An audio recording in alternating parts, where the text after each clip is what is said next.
Magandang umaga po. Tara, lakad po tayo dito sa labas para makapag-konting exercise. Lamig po ngayon. Yan, tingnan nyo, daming yelo sa labas. Pero masarap namang maglakad kahit na medyo malamig-lamig. Yan, tara. Lakad lang po tayo dito banda. Yan, dito tayo.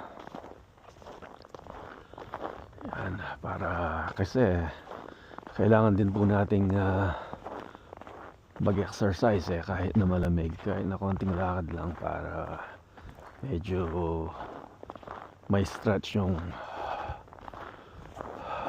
paa natin at saka tuhod, no? Para medyo gumanda naman yung health natin kaysa sa nakaupo lang at nanonood ng TV. Yun po kasi yung halos ginagawa kapag nasa loob ng bahay, lalo na kapag malamig. Wala talagang ibang magawa kundi syempre nakaupo lang. So ito, kailangan nating mag-exercise lalo na kapag medyo nagkakaedad na, no? Ano po ngayon, medyo malamig talaga ngayon dito sa amin. Nasa ano po tayo ngayon, siguro minus 25. Yan, malamig po yan.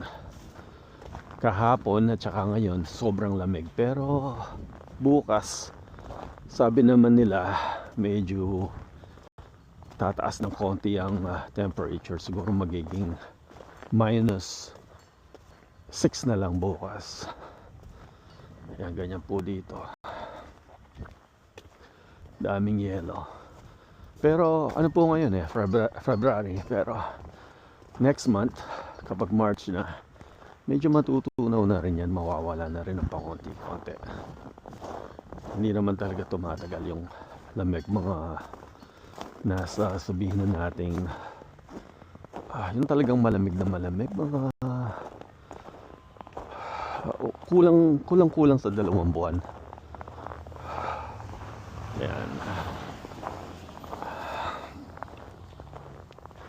Yan, dito po tayo maglakad. Tapos kakanan lang tayo dito para makita nyo lang kung ano yung hitsura dito. Yan. Yan, napakaputi. Tsaka hindi po talaga natutunaw yung yelo ngayon kapag talagang malamig, talagang